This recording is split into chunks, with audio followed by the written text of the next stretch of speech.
All right, it's Christopher Isherwood. I've been on here for a little while. I'm a novelist. I'm famous for the Broadway play Cabaret. I was going to tell you about a famous novel about 1948 by George Orwell. George Orwell wrote a book, 1984, about a totalitarian society. Totalitarianism simply means no freedom.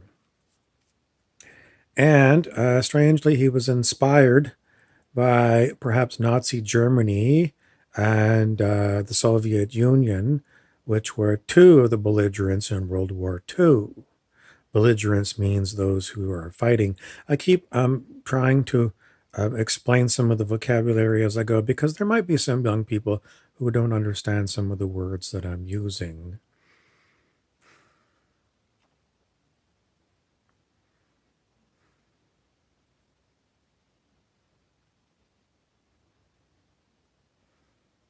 In 1984, there is a world just like ours, and it's run by people behind the scenes. Everyone gets a television. The television is a great big one, probably just as big as this one here. And it's just like our modern smart TVs in that not only do you watch the TV, but the TV watches you. You don't know about that? Well, yes, it's been talked about on the internet that smart TVs have got cameras and microphones, and people can surreptitiously, that means in secret, watch you through your television.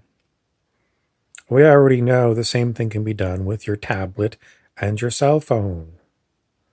You know that, right? You know that government organizations have been caught with their pants down spying on your phone calls. You know from cookies that your browser watches where you go and then tells advertisers where you've been. In 1984, well, I can keep telling you about the book, but what you really should do, I hate to tell you should, is read a book. There's a movie version. I think there's two more movie versions. Anyway, what you'll come to the conclusion of is exactly what George Orwell said would happen in 1984 has been happening, let's say, since, I don't know, way back when. But, what we have in 2020 is exactly what George Orwell talks about in 1984, the novel and the movie. And that is, well, I live in the country of Canada. At the Supper Time News, there is one channel that is watched in Canada. It's called Global News. I used to live in Vancouver on the West Coast. Everyone was watching Global News. In Vancouver, you can walk up and down, and it's got glass towers, glass condominium complexes, and you can see through the glass, and everyone's got a TV, and you can see at 6 or 6:30 that they've tuned in to the same station, the same news. I don't live in Toronto, but people in my apartment watch Global News from Toronto. It's the same news that they watch in Vancouver. I can't remember what the population of Canada is now. Let's say 30 million people. If people do watch news, they watch Global News. This is exactly what George Orwell talked about. One TV station giving you what reality is.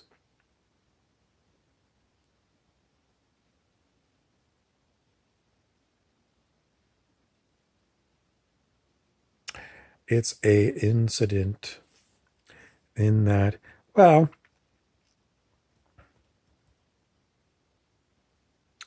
It's called How to Brainwash a Whole Country Using One TV Show That People Voluntarily Turn Into Every Day. And those people who don't watch the news, well, they still end up hearing about the same news that the global news tells them from other places. And they all go along and say, that's the news, it must be true. And that means that I've got to follow everything that they tell me. I'm a head bobbing puppet. I'm, one of those bobblehead puppets. That's what I am. I'm a bobble-headed puppet. And that's what I do. I just bobblehead.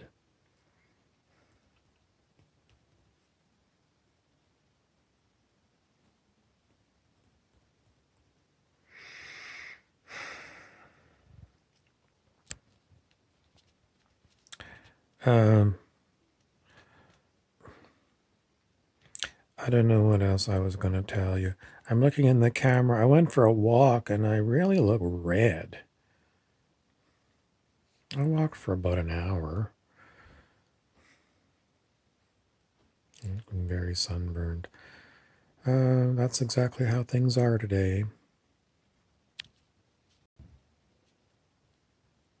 Other things that are in my news, pretty much the fact is that because we've got 1984 in our reality, um, I have a hard time breaking into people's minds because they're completely blocking out me as the alternative to global news. But if I could talk to humans, I mean, if you put me on global news, my news for everybody would be my first broadcast. And I would tell everybody, hello, Canada, I'm going to give you my news. My news is I've interrupted your previous news because it's all lie vision. It's been lying to you for a long time. And I'm going to tell you not really a truth because you're not ready for the truth.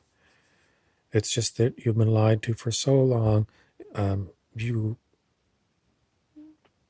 couldn't comprehend any real truth. But I'm going to give you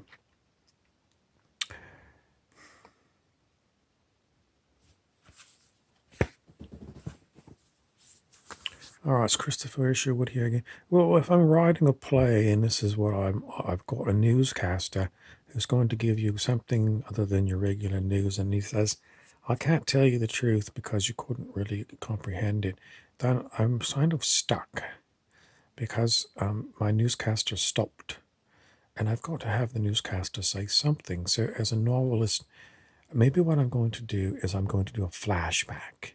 I'm going to end the chapter and then I'm going to do a flashback because that's what novelists do when we kind of run up against a wall. We've got to go to what's the same character or a different character in a different setting so we can get the plot going in another place. So that's what I'm going to do here. I'm going to go and move to another plot. And the next plot is another character, but we've only got one actor, so it's going to be another actor. Okay, my name is whatever, and I've been out playing golf today, as you can tell, because I'm kind of red from the sun. And, well, my age is 66. I've been retired for 4 years, and what do I do? Well, as long as it's capable of golfing, I go golfing every day. I've got a group of people that I golf with. There's about 3 other people. And generally speaking, they always show up and we golf. We play 18 holes. And then, we do it again tomorrow and the next day and the next day. And then on the weekend, well, I've got a different set of people that I play golf with on the weekend, but I play golf on Saturday. And on Sunday, well,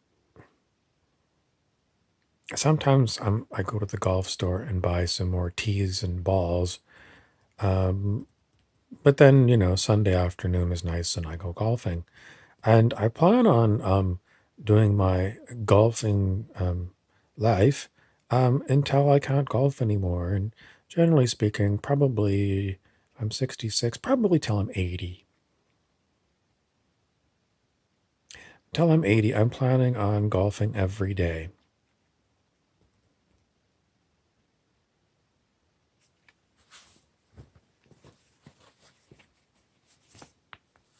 Okay, so that's the story of Mr. Golfer. And what am I going to tell Mr. Golfer on the news tonight? Mr. Golfer, the weather report is coming up. This is the news segment, and the news is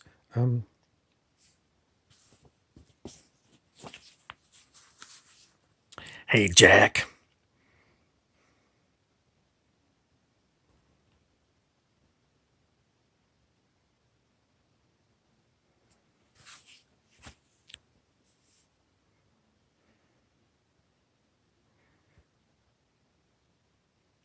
What I find is with the retired people, some of them are semi-retired. In other words, they're still doing their job. And then when they're not doing their job, they're playing golf. The retired people are. I took a course at school, and it was on how to look after people in nursing homes. And one of the things that we talked about in a segment was what retired people ought to do. We pretty much all agreed that they need to stay active. And did we talk about golf? No. We talk about, well, we did say the worst thing they could do is sit in their easy chair, drink beer all day, and watch television.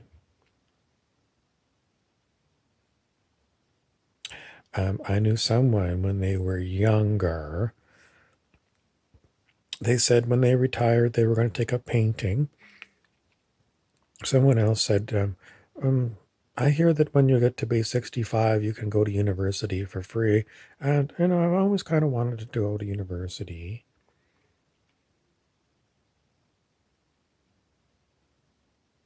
What happened? Well, these people retired and they didn't take up painting, and we didn't go to university. But what they do is they spend a lot of time golfing and watching global news. How's anybody ever really going to grow doing this, working at your job until 63 or something? And then, when are you ever going to grow? Because you're not giving yourself anything to grow on.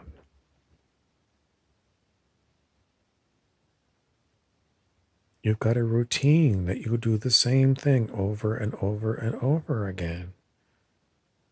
You're not growing. Oh, I'm getting I dropped a stroke on my golf game last year, and that's not growing. You're never going to be Tiger Woods and playing on the pro tour. So, who am I to criticize you or whatever? But, what are you going to do when you drop dead? I'm going to have a lifetime as a cat, and then I'm going to be reborn as a human. And what are you going to do when you're reborn as a human? Well, I'm going to go to, you're going to do the same life you're living right now. Exact same, because the world will not have changed. Because you didn't change it when you had a human lifetime.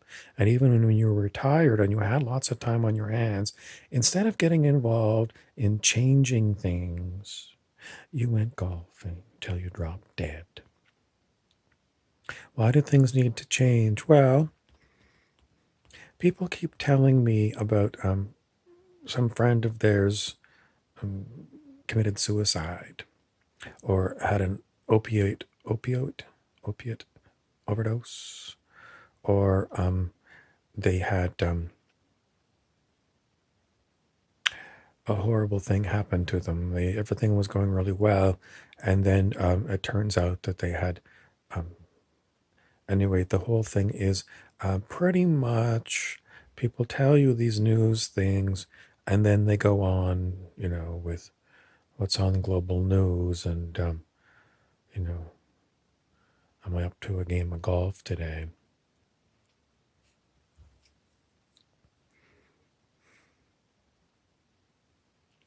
If you're not able to make changes in this lifetime, the world you're going to come back to whenever you're gifted with another human life is the same one.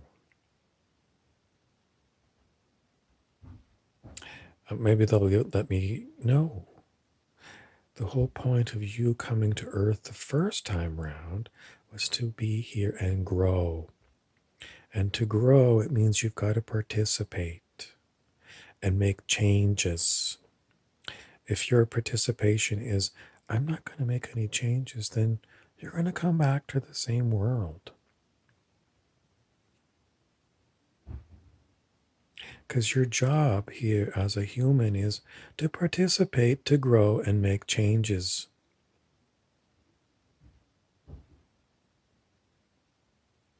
I know, but I didn't get that in a handbook when I was 7 years old and I learned to read. That's pretty much true.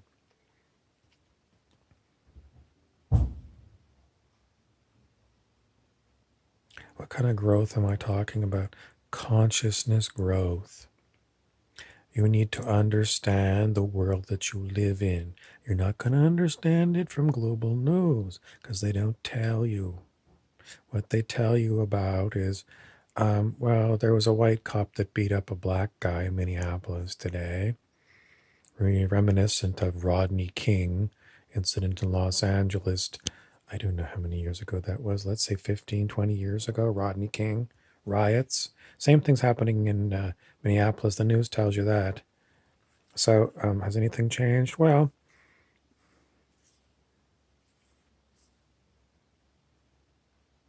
they talked about the real estate market. Despite there being a quarantine and people being frightened to death of COVID-19, the real estate market in Toronto has gone up by 5% this year. Cheapest house you can buy in Toronto is 800,000, and most of them are going to be like 1.4 million. What they didn't mention on tonight's Global News was the minimum wage in Toronto, Canada is $14 an hour.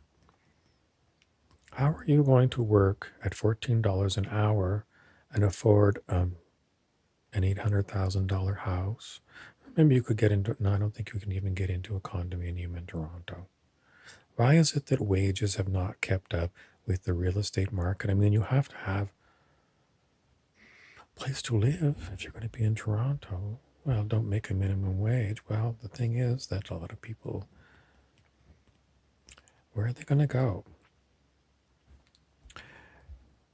Why are people dying? Well, one person I was told was delivering flyers, and they were about my age, and I guess they looked in to see, if they could afford a house. No.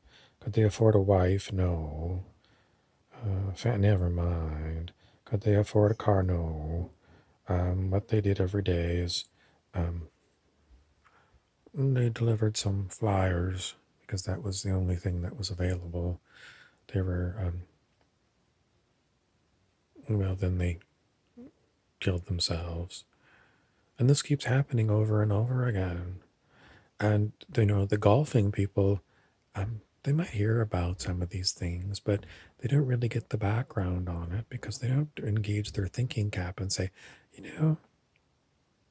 in Canada, it's pretty much hard for people who aren't making a really big buck to afford to even live.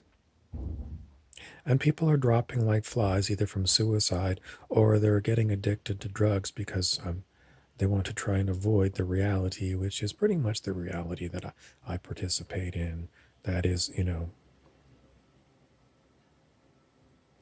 I can't get people to wake up to the fact that it's a sick fucking society, Canada.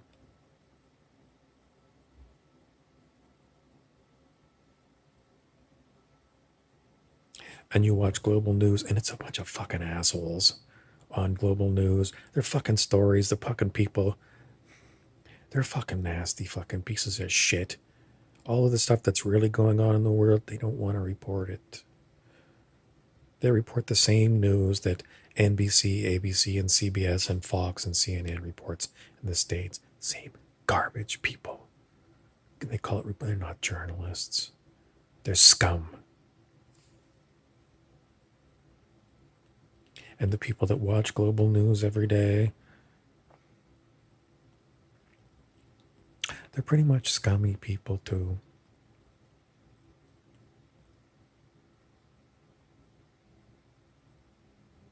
Why are they scum? Because they don't want to grow their consciousness. They don't want to get involved with making changes. And they pretty much go and point out anybody else who's talking about it, like me, and they say, you need to go and see a psychiatrist or doctor.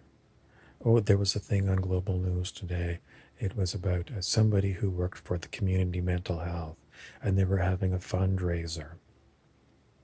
The elephant in the room was, why do we need community mental health people? Well, it's because of all the people who can't afford to live in your fucking community, Toronto.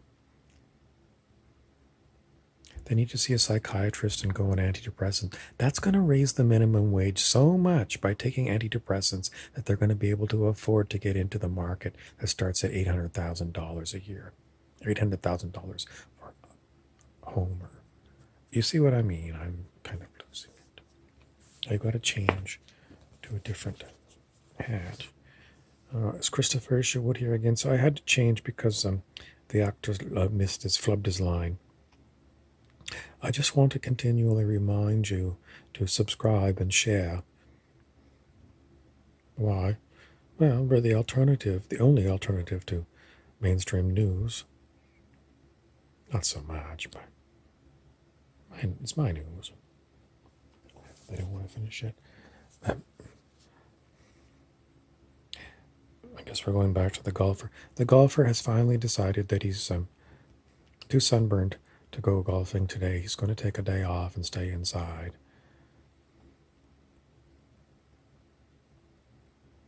That it? That it? This hat says yes, that's it. This hat says, hey Jack. That's it. This hat says,